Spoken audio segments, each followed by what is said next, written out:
Everybody still surviving, not sleeping? All right. Okay, so threat and error management. Can I have a show of hands? Who attended threat and error management before? Show of hands. Come on, don't be shy. Come on, Singapore. Every one of you had one. You're not putting up. I ask one more time. Whoever had this training before, please put up your hand. Thank you. All right. Okay, good. Okay, so now, as you know, it's about 3 to 5 days kind of a training for this threat and error management. But today I am not going to just go into that. Later you will know why. I'm going to just target into only 2 topics: pilots, air traffic controllers. These are the 2 threats that we are facing each other. All right. So next, let's take a look on an ideal work day. Pilots, you prepare yourself, go to work. You report ahead of time, careful, okay, headwind landing, jet stream pushing you, no technicals, workload not too high, and your cooperative, friendliest air traffic controllers give you high-speed track shot, continuous climb, descent, assign your landing runway nearest to your bay. And it's all understood by us without you requesting for it. And you landed early, progressive taxi clearance no more than 3, and there's no stopping, and you chalks on early, with a PAX complementing. That was the smoothest landing, Captain. But in reality, what can happen? You report for work, you leave the house at the same time, but due to, road traffic, you headed straight to the aircraft, you are late, rush briefed, unimpressed these colleagues, and not all the items are covered. And then you found out that, oh shucks, I was delayed due to technical fault, and not all system functionalities is available, and you're caught off guard by unanticipated weather. And you had heated exchanges with controllers asking for high-speed descent and track shot, this and that, and you got into a very nasty kind of a conversation over the RT, and you bounce twice on the runway, and you go around, and you diverted to a secondary airfield, and the controller is laughing, ha ha ha.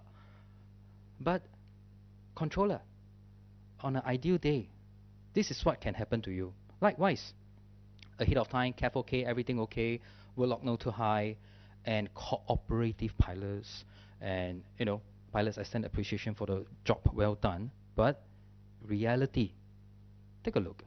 Rush handover, likewise. Not all system functionalities is available. Caught off guard, and this thing called unable to cope, UTC. In Singapore, we always use it, and sometimes we will just raise our hand, hey, I'm getting UTC, and the rest of the people to come over and say, hey, what happened? Is there anything that we can help each other? And likewise, controllers, you can also get into a heated conversation with the uncooperative pilots over the RT, and you have a close shave maybe, and you require to write a statement and a playback. So, but guys, take a look. Threat in the aviation. There are external, internal, airborne, and environmental. Just a quick show of hands. Okay, let's take a vote. The question is, can threat be eliminated? Have a think. I repeat the question one more time. Can threat be eliminated? If you say no, put up your hand. If you say yes, put down your hand. If you say no, put up your hand. If you say yes, threat can be eliminated, you put down your hand. Okay, now take a look at the back. No, go on. Take a look. Who put out your hand and who didn't put out your hand? Take a look. Okay. Okay, thanks. So, threat cannot be eliminated. Why? It's part of our life. Let's take a look. Pilot, how are you a threat in an aerodrome environment? Weather. Are we talking about arrival or departure? In Hong Kong, in Singapore, and even in Kuala Lumpur, if departure, weather, what is the thing that you ask for? After airborne, request this heading and that heading, and you're turning onto the arrival path, misapproach path. So for weather, yes, it's a threat that we cannot contain. But pilots, you have to understand, sometimes we don't allow you to turn. It's because of traffic, not because we want to punish you, right? So not complying with speed control. It is more of the arrival. Hong Kong, what is your speed control? Speed control on the arrival. At the finest? At finest. 180 until 7, and thereafter? 150 or 160 until 4 nautical miles. Pilots, are you doing that? I bet my last dollar at 6 miles, you'll start reducing to a final approach speed. True? That happens in Singapore. Our speed control is 180 to 8 miles and 150 to 4 miles, and you have to comply because we are packing you very tight up to 1 decimal point. You don't follow, yes, you might not go around. The guy at the back might go around and will file against you. The report of the go around will be filed against you not following the speed. Right? So, not complying with speed, why is it a threat? As I say, the front guy could be reducing on his own before the 4 miles or 5 miles that is required, and that causes a closure. The back guy, you could, what I saw is Airbus 380. Any Airbus 380 pilots over here? No? Okay, that's good. Then we can gossip about them. Okay, 180 knots until 8 miles, thereafter 150 knots until 4 miles. Most of the Airbus 380 pilots, they will fly 166 knots until 6 miles. Thereafter, they will reduce to their final approach speed of estimated 138 knots. This is what they always do. So keep a lookout. If you got more S, catch them. Right? No, I'm just joking. Right. Okay. So knowing that, so what is it a threat? If number 1 and number 2, they are not complying with speed and they got too close, what happens to the runway controller? It could be too close. That is a threat to us. Now, long ROT and ROTT. Then again, if let's say you got a departure spacing of maybe 8 miles between 2 arrivals and you want to send out 1 departure, if the pilot were to line up and sit down there taking their own sweet time, and doing their own sweet checks and spooling up their own sweet engine and taking their own sweet time to roll off, what happens to the arrival? It can go around. It can be a very tight situation. So it is a threat. Missed approaches. I think I don't need to elaborate on that, since I think Jeff and Henry in the morning did elaborate a bit more on that. So take a look at communication. This communication. How can communication be a threat? Pilots. Wrong readback. Not only that, there's a lot more. Press to talk is not press to jam. Sometimes when we are very, especially at the ground, example, you want to get into the frequency, you couldn't get in. Pilots, what do? Not all, some, they press and jam until the controller says, say again, maybe I shouldn't use Cathay, maybe I should use the Singapore one, example, right? So then it creates a lot of say again and stuff, and it is a threat to us. Then pushback arrow, line up arrow, taxi arrow, especially this there's this one arrow that at the holding point there's a stop bar. Pilots, what is your understanding? 3 options. Nose, wheel, just touching the line but behind the line. Number 2, pilot in the cockpit just on the line of the stop bar. Okay, option number 3, no part of the fuselage to cross the stop bar. Which one is correct? Come on, are you awake? 3, right? But there are pilots that say that, no, my nose wheel hasn't crossed. So then again, so it is a threat that if you do not have a common understanding, it can affect a lot of people. And pilots, again, why are you a threat to the controllers in the radar environment? Weather, again, just now we mentioned, just now in the small group talk, we did say weather is in front. Don't tell me you cannot take left and right. It can be either a left turn or a right turn. Correct? So pilots, how do you ask for weather deviation? You only like to go nearer to the landing runway or nearer to your seat that's going out, right? You will never take the extended routing. But it is making us working overtime, and it's difficult for us to tackle this threat, especially if, let's say now, weather is straight ahead and you refuse to turn away, and we have got one aircraft just right beside you, same level, departure trying to climb, and we are trying to descend you as an arrival, and you just turn and head towards him, and the TCAS will happen, and the controller will get suspended. Easy. Okay? Easy threat. Not complying with speed control, example, 220 knots. Pilots like to fly clean speed, 228, 223.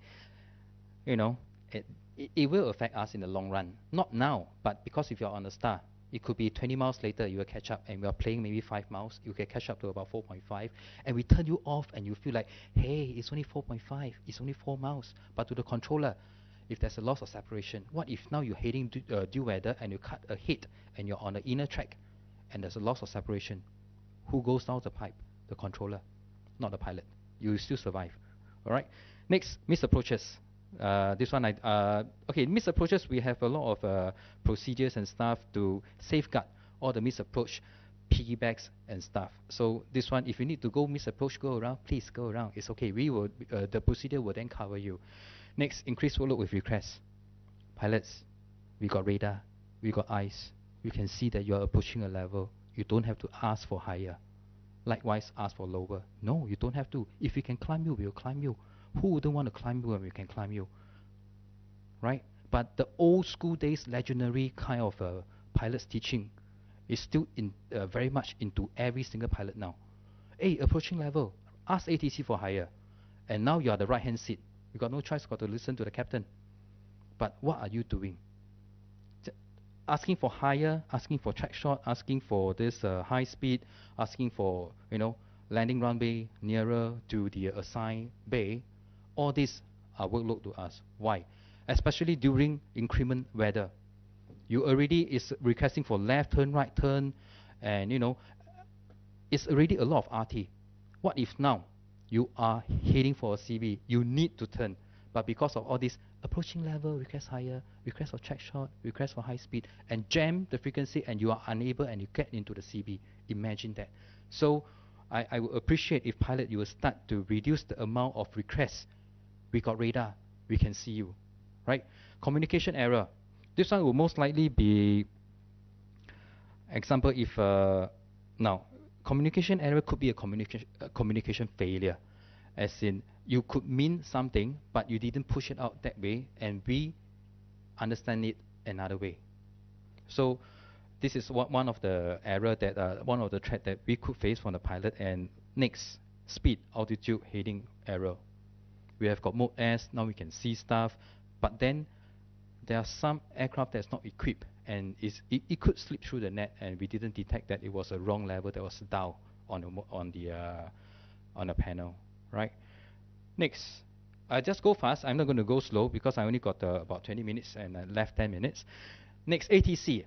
Why are you a threat to the pilot? Aerodrome environment, multiple clearance after landing. Come on, they are only human. They can only take 3. They already say they can take 3. So let's give them 3. Turn right, turn left after the landing. Next, about this, I would like to touch on this. It's like after you land, it's either a right turn or a left turn on the parallel. But many a times, controller like to only mention that parallel taxiway and say the joining taxiway next. Then the pilot will then need to figure out, shucks, is this a left turn or right turn? Oh, we are approaching. This is a RET, 60 knots. If it's a 120 turn later, I need to reduce to about 10 knots, 15 knots to negotiate a 120 turn. If not, if I were to turn on the left turn, I could still gradually slow down to about 20 knots there-ish and negotiate a turn up north. Example, you need to plan. But if I were to tell you, vacate first right, turn right onto, say, Whiskey Papa example, then now pilots, you will know that it's a right turn, and immediately you will then need to take off that navigation part of you. So controllers, please, if you can, help the pilots. Tell them where to go on vacating, especially they are on high workload. They need to do their landing checks, and they need to navigate. If they make a wrong mistake, you scold them and say that, why are you making a left turn when I give you a right turn? Why on the RT, right? Next, expedite vacate runway. Likewise, it's the same kind of a thing. They are under high workload. Don't, or rather, not say don't, reduce the number of the occurrence that you ask them to expedite vacate runway. Right? Pilots, do you agree? Right. Clearance miscommunication. How can a clearance be miscommunicated? If you don't speak this IQ languages, or I will tell you to do something. Like example, the new seat and star physiology. Anyone having problem with it, pilots? If you fly to Australia, I'm sure you face a lot of problem because of the way they rephrase and reinterpret the whole thing, right? So next, wrong taxi, pilot bias. What does that mean? Like I just quote. If you land in China, usually they will tell you to vacate towards the direction that you're landing instead of turning up north to cross the runway, example. But your bay could be over there. But if you don't publish out and tell the pilots that you can expect to continue down south when you're landing facing south, then they might be They might be biased to make a wrong turn to turn up north because their bay is parked just right behind them. Then taxiway lighting. Singapore, you guys are doing taxi on the greens. Sometimes your lighting systems are all lit up. So that's when it's confusing to the pilots. Sometimes that is this and this is like everything is lit up. Where do you want me to go? Okay. Next, parallel taxi takeoff. Anyone has got this problem before? Mistaken a parallel taxi for takeoff for a runway? No. But there are some hotspots. There are some areas that is very near. The parallel is very near to the runway. So if the controller, you were to give a takeoff too far off and it turns into the parallel, he might mistaken it to be a runway and he will commence his takeoff run. Yeah. ATC, why are you a threat to the pilot in radar environment? Vectors into weather. Happens a lot of time. I don't need to dwell too much on the vectors into terrain, vectors into weather. Heavy traffic. It will be a loss of separation if the ATC didn't do the job well. RT congestion. ATC, if you didn't manage your RT well. Wrong read back. This wrong read back, very strange. It works both ways. I got this information from Alpha S. So Alpha S is telling me, hey Anthony, you know when you give us a clearance, we might be having high workload. We are using our memory. We might read back wrong. It's your duty to let me know if I read back wrong. I say, yeah, true. So is this a threat? So to the pilots, this is actually a threat that ATC didn't pick up the wrong read back. So ATC, you got to live with it. It is really, no, there was much debate with Alpha S, but in the end, it is like that. ATC, when you issue something, the pilot, they will try to pick it up. But if the pilot were to read back wrongly and you didn't pick it up, ATC, you are at fault. You are the threat because you are the last firewall. Right? Pilots, do you agree? Okay, confusing clearances. This one, likewise for the 7 Alpha. Okay, so threat error management. So if threat is all around us, so if you can manage it properly, then you won't turn into an error. But if it does, if you manage it properly again, it won't turn into the next state and the outcome and so on and so forth. So managing threats and error, there are a lot of this like team climate and stuff, but I'm going to touch on just one point, execution. The rest, if you are interested, please go and read up yourself. Threat identification, be aware. This is for pilots and for air traffic controllers. Be aware that, hey, this guy is like, you know, not behaving well. He could be experiencing some, you know, wrongdoings or you know, just a violation or error, or he could be in like I asked you to reduce 180, but I see you at 160. Are you having some problem? Double check, right? Be aware of your threats. Then next, real-time information sharing. As controllers, sometimes we will say that, hey, XYZ airlines not behaving very well. Always like to reduce 170 knots when I tell him 180 knots. I think you all know who, but let's not mention names. Then I will then tell my next controller, hey, this guy is not following speed. Watch out. If not, then you pack too tight. You might cause a go around. Example, pilots likewise, when you fly into certain countries, you say that, hey, you know, operating into this area is a hotspot. Please be careful. And then you share the information. Then keep track of the last one should be done on an individual level to keep track of the number of threats present. This one is personal already. No one can share all the information with you. You have to start experiencing it, pick up the threats, and start to register that certain airline. Any Jetstar pilot here? Jetstar always don't follow the speed. They like to fly very fast. Any more Jetstar pilot here? No. Okay.